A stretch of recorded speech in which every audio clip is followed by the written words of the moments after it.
El 27 de agosto celebramos a Santa Mónica. Mónica nació en Tagaste, África del Norte, en el año 332. Los padres de Santa Mónica encomendaron la formación de sus hijas a una mujer muy religiosa y estricta, y esta persona no las dejaba tomar bebidas entre horas, y eso que en aquellas tierras el clima era muy caliente. Esta señora les decía: ahora, cada vez que tengan sed, van a tomar bebidas para calmarla, y después que sean mayores y tengan las llaves de la pieza donde está el vino, tomarán licor, y esto les hará mucho daño. Mónica le obedeció los primeros años, pero cuando creció empezó a ir a escondidas al depósito y cada vez que tenía sed tomaba un vaso de vino. Pero sucedió que un día Santa Mónica regañó fuertemente a un obrero, y el obrero, por defenderse, le gritó: borracha. Al escucharlo le impresionó tanto que nunca lo olvidó en su vida, y después de esto se propuso no volver a tomar jamás bebidas alcohólicas. A los pocos meses después fue bautizada, y después de su bautismo su conversión fue admirable. Ella deseaba dedicarse a la vida de oración y de soledad, pero sus padres la casaron con un hombre llamado Patricio.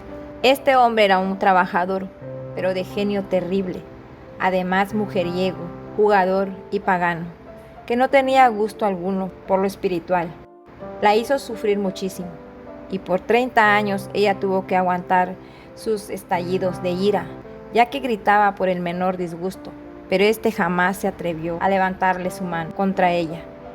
Esto era admirable, ya que en aquel tiempo las personas agresivas golpeaban a sus mujeres, tanto que las demás esposas le preguntaban a Mónica por qué su esposo era uno de los hombres de mal genio en toda la ciudad, pero que nunca la golpeaba, y en cambio los esposos de ellas las golpeaban sin compasión.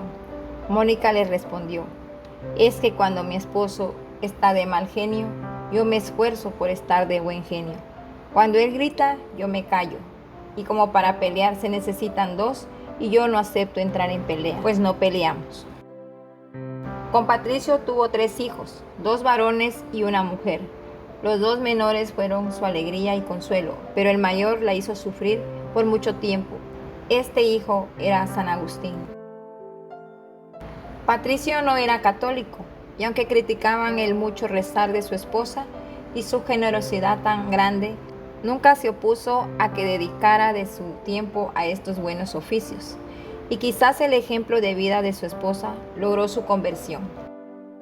Santa Mónica y Patricio se habían dado cuenta de que Agustín era extraordinariamente inteligente, y que por eso decidieron enviarle a la capital del estado, a Cartago, a estudiar filosofía, literatura y oratoria. Pero a Patricio solo le interesaba que Agustín sobresaliera en los estudios, fuera reconocido y celebrado socialmente, y sobresaliese en los ejercicios físicos. Nada le importaba la vida espiritual o la falta de ella de su hijo.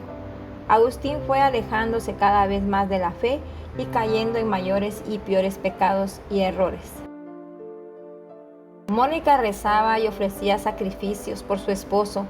En el año 371, Patricio alcanzó la gracia de Dios porque éste se bautizó, y también la mamá de Patricio.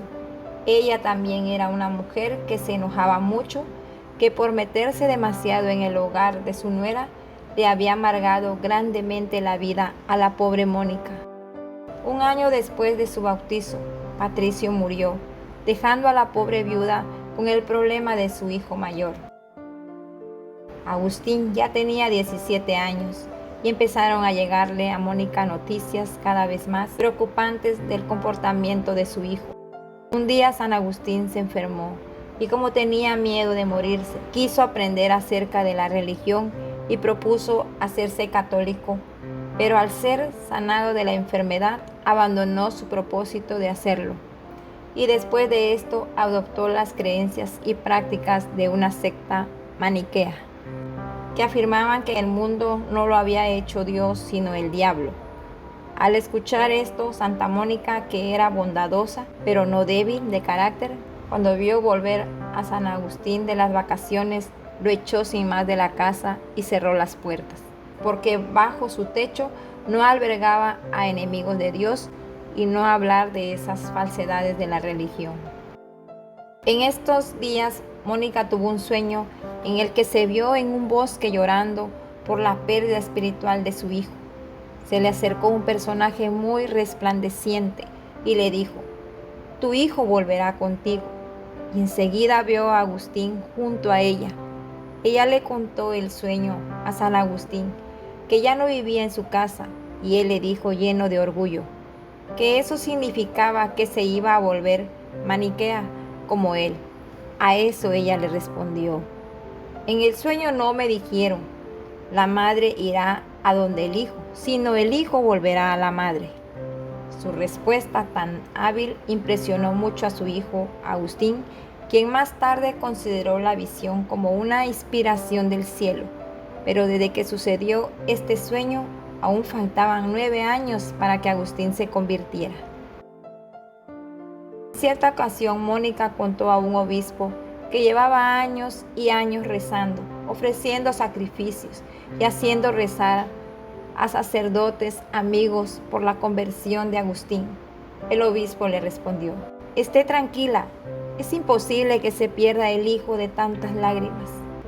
Esta admirable respuesta y lo que oyó decir en el sueño le daban consuelo y llenaban de esperanzas, a pesar de que Agustín no daba la más mínima señal de arrepentimiento. Cuando Agustín tenía 29 años, decidió irse a Roma a dar clases, ya que era todo un maestro. Santa Mónica le dice que irá con él a acompañarlo, a intentar alejarlo de las malas influencias. Pero cuando Agustín llega al puerto de embarque, engaña a su mamá, de tal manera que se va a Roma sin ella. Pero Mónica, no dejándose de derrotar tan fácilmente, tomó otro barco y va atrás de él. Tiempo después, Mónica se encontraba en Milán y conoce al santo más famoso de la época en Italia, San Ambrosio, el arzobispo de la ciudad. En él encontró un verdadero padre, lleno de bondad y sabiduría, que le impartió sabios consejos. Además de Mónica, San Ambrosio también tuvo un gran impacto sobre Agustín, a quien atrajo inicialmente por su gran conocimiento y poderosa personalidad. Poco a poco comenzó a notarse un cambio en Agustín. Escuchaba con gran atención y respeto a San Ambrosio. Desarrolló por él un profundo cariño y abrió finalmente su mente y su corazón a las verdades de la fe católica.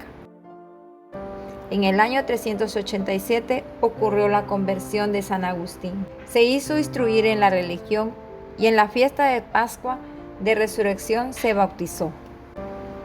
Cuando San Agustín se convirtió, se dispuso a volver con su madre y su hermano a su tierra en África, y se fueron al puerto de Ostia a esperar el barco. Mientras que estaban allí en una casa junto al mar, la madre e hijo admiraban el cielo estrellado y platicaban sobre las alegrías venideras cuando llegaran al cielo. Mónica exclamó entusiasmada: ¿y a mí qué más me amarra a la tierra? Ya he obtenido de Dios mi gran deseo, al verte cristiano. Poco después le invadió una fiebre que en pocos días se agravó y le ocasionaron la muerte, y murió a los 55 años del año 387. A lo largo de los siglos, miles han encomendado a Santa Mónica a sus familiares más queridos y han conseguido la conversión admirables. En algunas pinturas está vestida con traje de monja, ya que por costumbre así se vestían en aquel tiempo las mujeres que se dedicaban a la vida espiritual, despreciando adornos, vestimentas vanidosas. También la vemos con un bastón de caminante por sus muchos viajes tras del hijo de sus lágrimas. Otros la han pintado con un libro en la mano para recordar la conversión definitiva de su hijo, cuando por inspiración divina abrió y leyó al azar una página de la Biblia. Santa Mónica ruega por nosotros.